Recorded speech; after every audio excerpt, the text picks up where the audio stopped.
인정하는 다윗을 통하여서 우리가 무엇을 다윗이 인정하고 나아가는가, 또한 우리는 어떠한 것을 인정함으로 자유함을 얻어야 되는지 본문을 통하여 알아보도록 하겠습니다.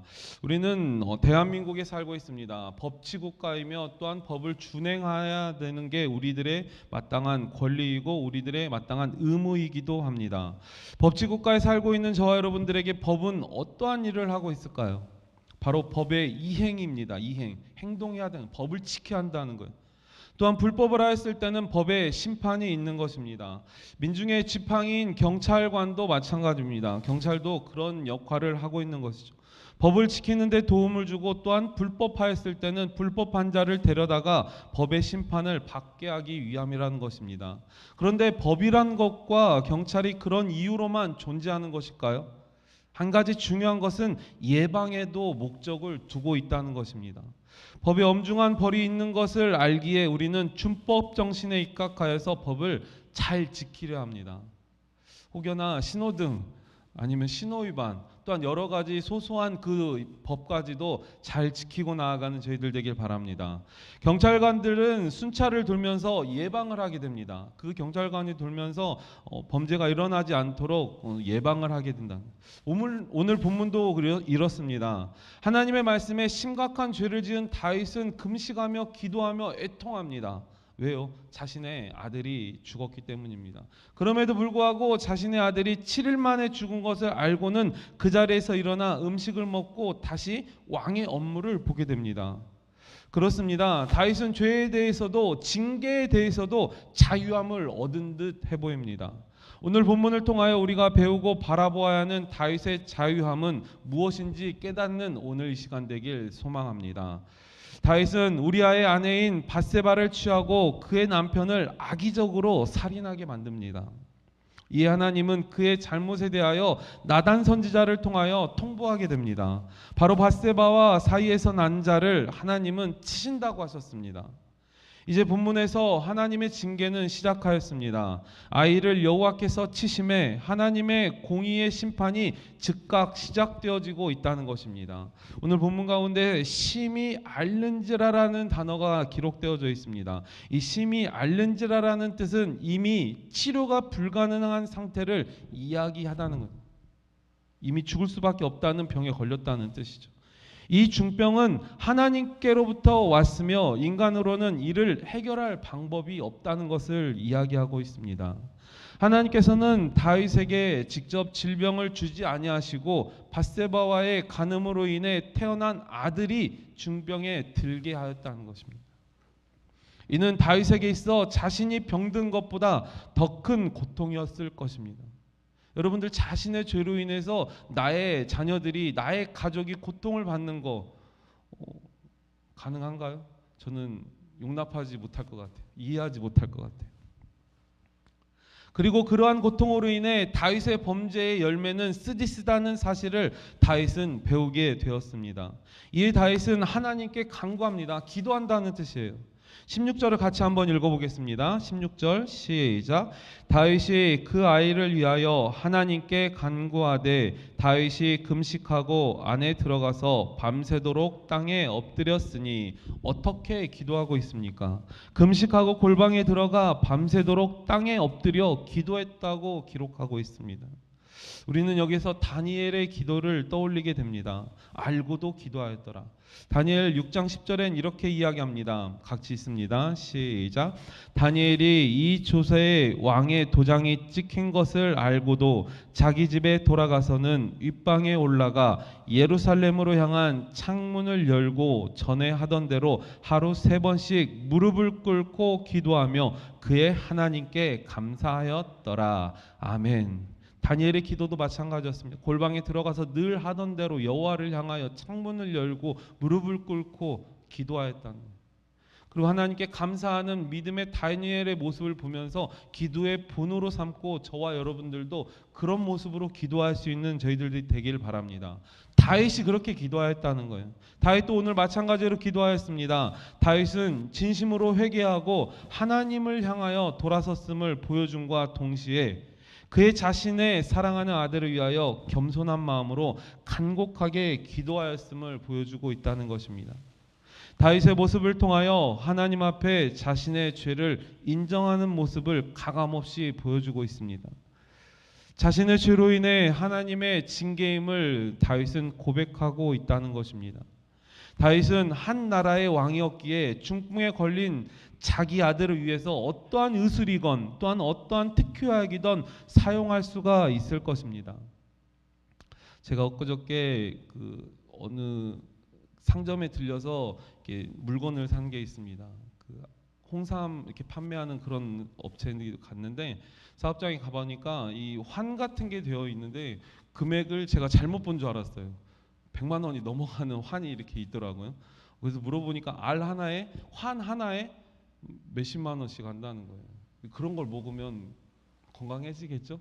저는 안 먹어봐서 잘 모르는데 그런 것도 다윗이 만약에 있었다면 그런 비싸고 좋은 건강에 유익한 그런 것을 먹여서라도 자기 아들을 분명히 살렸을 것이라는 거예요.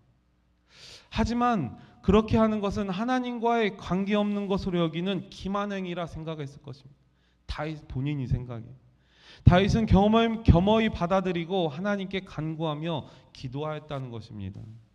본문에서는 금식은 바로 자신의 철저한 자기 부인과 하나님께 향한 전적인 의뢰를 보여주고 있는 누구의 신앙 고백이에요? 다윗의 신앙 고백이라는 거예요. 저와 여러분들도 전적으로 하나님을 의지하고 의탁할 수 있는 신앙의 고백으로 나아가는 인생들 다 되시길 바랍니다. 또한 기도의 모습은 땅에 엎드렸습니다. 철저히 자신을 낮추는 모습이었습니다. 여기서 예수님의 그 형상을 바라보게 됩니다. 예수님도 낮은 자리에 오셔서 낮은 그 마국간에 오셨던 예수님, 사람으로 오셔서 하나님의 사랑을 우리에게 나누고 전하였던 그 예수님의 사랑하심은 십자가의 사랑으로 마무리를 하게 된다는 거예요. 우리를 위하여 자신의 생명을 내어주신 그 하나님의 사랑, 하나님의 독생자 아들 예수 그리스도를 십자가에 내어주기까지의 그 아버지의 마음은 이루 말할 수가 없어요. 하나님 아버지의 마음, 독생자 아들 예수를 내어준 그 마음, 오늘 다윗의 마음도 그리 흡사했을 것입니다. 자신의 아들이 죽게 되는 그 상황, 바로 엎드렸다는 이 낮추라라는 단어는 원어를 밧세바를 강제적으로 데려올 때 같은 단어가 사용되어졌습니다. 바로 원문을 사용하여 바로 죄악의 모습을 보여주었던 단어가 낮추다라는 단어예요. 그래서 이 낮추다라는 단어가 죄의 길에 들어서지 않겠다라는 다윗의 다짐의 고백이 있기도 하다는 거예요. 바로 그 단어를 사용함으로 땅에 엎드림으로 더 이상 범죄자의 모습이 아닌 죄를 회개하고 그에 합당한 낮은 자의 모습으로 기도하며 밤을 보내는 신앙의 모습을 성경은 보여주고 있다는 것입니다. 이에 밖에서 다윗을 살피던 궁중의 원로들입니다. 노인들이라 말했지만 그 노인들은 궁중을 살피는 원로들을 이야기하는 것입니다. 다윗의 옥체 보존을 위해서 다윗을 일으키고 세우려 합니다. 다윗의 건강을 돌보려 했다는 것입니다. 그러나 다윗 왕은 단호하게 그들의 말을 듣지 아니하며 엎드려 금식을 하며 계속해서 자신과 밧세바 사이에서 태어난 첫 아이의 치유를 위해 간절히 애통하며 금식하며 기도하고 있었다는 것입니다.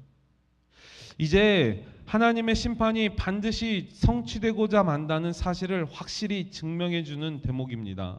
자, 18절에 이렇게 말합니다. 이래 만에 그 아이가 죽으니라. 그러나 다윗의 신하들이 아이가 죽은 것을 왕에게 아뢰기를 두려워하니 이는 그들을 말하기를 아이가 살았을 때 우리가 그들에게 말하여도 왕이 그 말을 듣지 아니하셨나니 어떻게 그 아이가 죽은 것을 그에게 아뢰 수 있으랴. 왕이 상심하리로다 함이라. 19절 다윗이 그의 신하들이 서로 숙은 것을 보고 그 아이가 죽은 줄을 다윗이 깨닫고 그의 신하들에게 묻되 아이가 죽었느냐 하니 대답하되 죽었느니라 하는지라. 21절 그의 신하들이 그에게 이르되 아이가 살았을 때에는 그를 위하여 금식하고 우시더니 죽은 후에는 일어나서 잡수시니 이 일이 어찌 됨이니까 하니. 23절 지금은 죽었으니 내가 어찌 금식하랴. 내가 다시 돌아오게 할 수 있느냐. 나는 그에게로 가려니와 그는 내게로 돌아오지 아니하리라 하니라. 아멘. 본문에서 이렇게 6번이나 기록되어져서 반복되어졌던 누구의 죽음? 자기 아이의 죽음을 기록하고 있다는 것입니다. 6번이나 등장하면서 반드시 그 죄에 대한 심판은 이루어진다는 것. 하나님의 징계는 분명히 이루어진다는 것을 성경은 기록하고 있다는 것입니다. 다윗의 간구와 금식에도 불구하고 그와 밧세바 사이에서 태어난 그 첫 아이의 하나님께서 치셔서 발병한 지 7일 만에 숨을 거두고 만든다. 여기서 7일 만에 나타나는 뜻은 7일 만은 태어나서 7일이 아닌 병이 발병한 7일 이후에 죽게 되었다는 것을 이야기하고 있습니다. 그의 신하들의 수군거림에 직감한 다윗은 아이의 죽음을 물어보게 됩니다. 신하들에게. 골방에서 금식하며 기도하던 다윗은 신하들이 걱정스럽게 수군거리는 모습을 보고 아이가 죽은 것을 깨닫게 됩니다. 아이의 죽음을 알게 된 다윗의 다음 행동은 생각하지 못한 행동이었습니다. 어떠한 행동이었을까요? 자, 20절을 같이 한번 읽어보겠습니다. 20절 같이 읽습니다. 시작. 다윗이 땅에서 일어나 몸을 씻고 기름을 바르고 의복을 갈아입고 여호와의 전에 들어가서 경배하고 왕궁으로 돌아와 명령하여 음식을 그 앞에 차리게 하고 먹은지라. 아멘. 아이의 죽음을 확인한 다윗의 첫 행동은 바로 놀라거나 슬퍼하는 것이 아니라 그 자리에서 금식하는 걸 멈추고 일어났다는 거예요. 일어나 몸을 씻고 기름을 바르고 의복을 갈아입고 먼저 여호와의 전에 들어가 하나님께 예를 드렸다는 거예요. 그리고는 왕궁으로 돌아와 음식을 차려 먹는 다윗의 모습을 보여주고 있습니다. 그의 다음 행보가 바로 여호와의 제단 앞에 엎드려 절하였다는 거예요. 자신의 아들의 죽음을 하나님의 주권적이며 공의로우신 하나님의 뜻으로 그 결과를 누가 인정했어요? 다윗이 인정했다는 거예요. 공의의 심판이라고. 하나님의 뜻을 받든다는 다윗의 신앙의 절개를 성경은 기록하고 있다는 것입니다. 이처럼 7일간의 금식하며 간구한 자신의 기도가 이루어지지 않았을지라도 다윗은 분명히 인정했어요. 자신의 죄로 인해서, 자신의 범죄로 인해서 하나님은 징계하시고 심판하신다는 사실을, 하나님의 공의로우심과 주권을 인정하고 감사하는 태도 속에서 그의 신앙이 완전히 회복되었다는 사실도 우리는 명심해야 된다는 거예요. 상식적이지 못한 다윗의 행동에 신복들은 왕에게 질문을 하게 됩니다. 다윗의 아기가 중병에 걸려 심히 고통스러워할 때는 살아있는 아이를 위해서 그렇게 금식하고 애통하며 우시더니 어찌하여 아이가 죽은 후에는 애도의 기간도 없으며 일어나 음식을 바로 드실 수가 있습니까? 신하들의 궁금증을 유발하며 다윗 왕에게 질문하였다는 거예요. 다윗의 대답은 이러하였습니다. 여호와께서 나를 불쌍히 여겨 그 아이를 혹시 살려주실지 모를 것이어서 다윗은 금식하며 아이를 위해 하나님께 기도할 수 있었다는 거예요. 혹여나 하나님께서 그 아이를 죽이는 것을 거두실지 몰라서 기도하며 애통하여 기도하였다는 것입니다. 보통 사람 같으면 자신의 아들이 죽음을 경험할 때 적어도 며칠은 식음을 전폐하는 것이 일반이라 이야기합니다. 제가 아는 권사님은 남편이 돌아가셨을 때 거의 2달간 예배를 못 나오시더라고요. 어떠한 것도 일체 다 단절하고 그 기간 동안 정말 애도의 기간을 갖고 너무나도 힘들고 고통스러워하는 그 권사님의 모습을 제가 직접 목도한 적이 있습니다. 그러나 다윗만큼은 그렇게 할 수 없다고 말하는 것이었습니다. 다윗은 밧세바와의 간음을 결과로 태어난 이 아이의 죽음을 하나님의 공의로운 심판의 결과로 겸허히 받아들이고 있다는 것입니다. 한편 죽은 아이는 자신에게 돌아올 수 없는 반면 자신은 그에게 갈 수 있다는 23절의 말씀, 지금은 죽었으니 내가 어찌 금식하랴, 내가 다시 돌아오게 할 수 있느냐, 나는 그에게로 가려니와 그는 내게로 돌아오지 아니하리라. 바로 자신은 그에게 갈 수 있다는 다윗의 고백은 자신도 죽을 수밖에 없다는 것을 고백하고 있다는 것입니다. 밧세바를 우리아의 아내로 말했으나 이제는 다윗의 아내로 기록함으로 그를 인정하고 있습니다. 자, 24절을 같이 한번 읽어보겠습니다. 24절 같이 읽습니다. 시작. 다윗이 그의 아내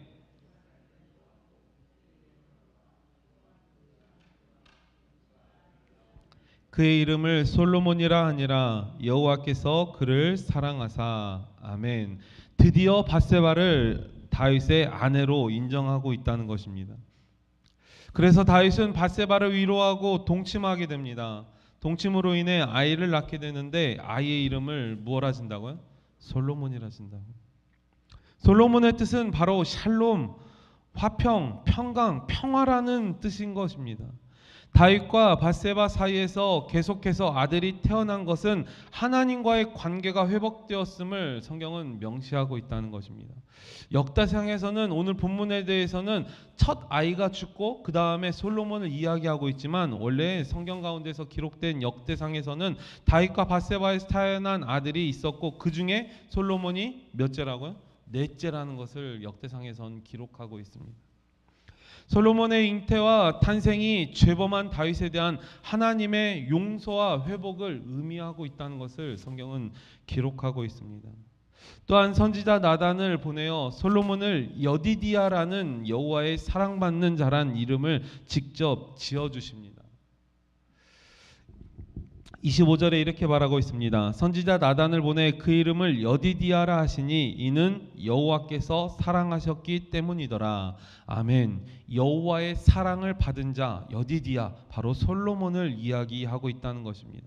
또한 이 또한 다윗의 후계자가 됨을 성경 가운데선 계시하고 있습니다. 암시하고 있다는 것입니다. 야곱이 어머니 리브가에 태어 있을 때 그를 사랑하여 구별하신 것처럼, 또한 예레미야가 어머니 복중에 잉태하기도 전에 그를 구별하여 축복하였던 하나님이었던 것처럼 솔로몬도 구별하여 사랑하였다는 것입니다. 저와 여러분도 태초에 하나님이 저희들을 만드시고 또한 저희들의 삶 가운데 하나님의 사명 감당할 수 있는 저희들의 모습으로 나아가시길 바랍니다. 그래서 저희들의 사명을 잘 깨닫고 알아야 돼요. 하나님을 향한 목적과 목표가 분명해야 저희들의 가는 노선이 분명하다는 거예요. 우리들의 목적과 목표가 분명하지 않으면 저희들이 가는 길이 혼탁해지고 어려워지고 힘든 여정이 될 수밖에 없다는 겁니다. 저희들이 하나님께 믿음으로 고백하는 하나님을 향한 목적과 목표가 분명해질 수 있는 저와 여러분 되길 소망합니다. 오늘 다윗은 분명히 자신의 죄를 인정했어요. 자신의 죄를 인정하고 그럼에도 불구하고 자신의 아들을 회복시켜주고 또한 죽이지 않을 것을 간구하며 하나님의 마음이 돌릴 것을 간구하며 기도했던, 금식하였던 다윗이 있었다는 거예요. 우리가 할 수 있는 최선의 방법으로 기도를 택했던 다윗이었습니다.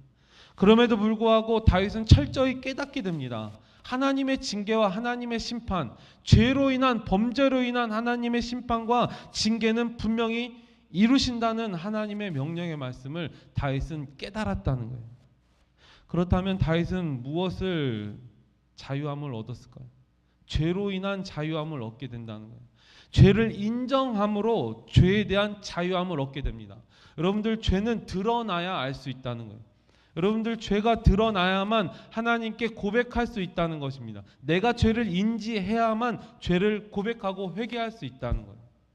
하나님께 믿음으로 자신의 죄를 고백할 수 있는 저와 여러분 되길 소망합니다. 자신의 죄를 고백한다는 것 자체가 인정이에요. 하나님 앞에 자신의 죄를 인정하고 고백하는 것, 바로 회개의 자리로 나아갈 수 있다는 겁니다. 회개할 수 있다는 것 자체가 죄에 대한 자유함을 누리는 거예요.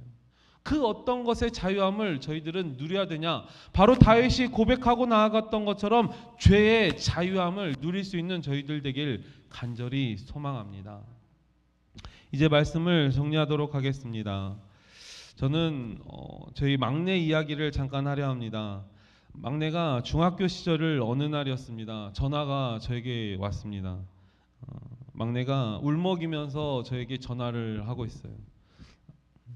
아빠, 내가 사실은 귀를 뚫었는데, 귀걸이 말입니다. 귀를 뚫었는데 2개를 뚫었어. 한쪽에 중학생이 한쪽에 2개씩 양쪽을 뚫었다는 거예요. 조용히 듣고 있다가 제가 나지막하게 우리 막내한테 이야기를 했죠. 잘 어울려? 아프진 않아? 그렇게 질문을 했어요. 그랬더니 아이는 더 펑펑 우는 거예요. 꺼이꺼이 우는 거예요. 왜 울었을까요? 아빠가 분명히 버럭 화를 내고 혼낼 것을 예상해서 전화를 했는데 아빠가 혼내질 않는 거예요. 더 무서운 거죠. 근데 그때 옆에 듣고 있던 셋째가 화를 냅니다. 저에게. 왜 화를 낼까요?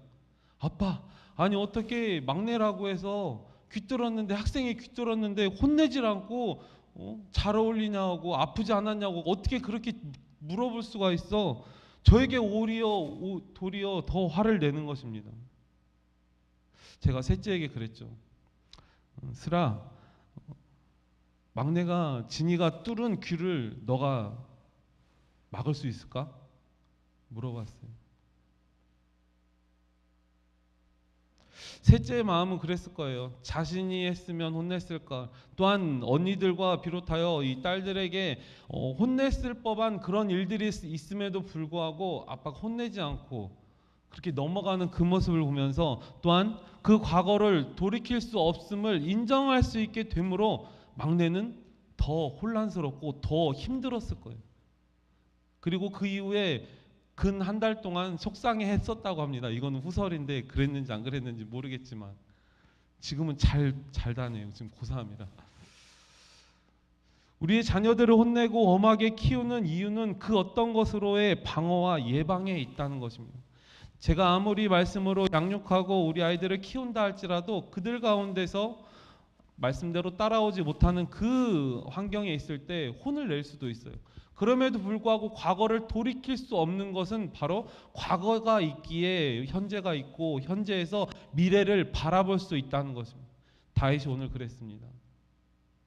아이를 위해서 죽기 이전에는 분명히 애통하며 금식하며 죄를 뒤집어쓰고 엎드려 기도했다는 거예요. 하나님께 죄를 인정하고, 하나님 살려주세요, 나의 죄를 인정하오니 나의 자녀를 살려주세요, 인정하였던 다윗의 모습, 다윗의 고백이 있었다는 것입니다. 다윗도 자신의 죄를 뉘우치며 금식하며 기도하였음에도 불구하고 하나님의 징계를 보았을 때 하나님을 인정하게 됩니다. 자신이 회개함으로 자신의 죄를 인정하였을 때 하나님께서 나타내신 그 환경들을 바라보고 다시금 하나님을 인정하게 된다는 거예요. 아, 그렇구나. 하나님의 징계가 있구나. 하나님의 심판이 있구나. 자신의 죄를 인정하게 되면 하나님을 인정할 수밖에 없는 상황임을 다윗은 보여주고 있다는 겁니다. 그래서 무엇을 자유함을 얻었습니까? 죄에서 자유함을 얻게 된다는 거예요. 바로 이게 다윗이 얻었던 자유함입니다. 저와 여러분도 다윗과 같이 죄를 인정함으로 하나님을 인정할 수 있는 자유함을 얻을 수 있는 저와 여러분 되길 간절히 소망합니다. 자유함을 얻지 못하는 자는 자존감이 떨어질 뿐만 아니라 세상 가운데 계속해서 어둠으로 갈 수밖에 없게 된다는 거예요. 그 죄에 대한 그 죄책감 때문에, 또한 죄를 인정하지 못하는 자신의 모습을 한탄해하며 괴로워하고 있는 그 상황, 바로 죄의 자유함을 누리지 못하고 있는 거예요. 하나님께 그 방법을 돌이킴으로, 그 죄를 돌이킴으로 회개하고 나아가는 다윗처럼 저와 여러분들도 죄를 인정하고 나아가시길 바랍니다. 그리한다면 분명히 하나님을 인정할 수밖에 없게 돼요. 왜요? 다윗이 죄를 인정하니까 하나님을 인정하게 됐다는 거예요. 말씀은 그렇습니다. 하나님의 말씀으로 돌이키는 자를 하나님은 사랑하시고 하나님은 그들을 보호하시고 감찰하신다, 분명히 이야기하고 있다는 거죠.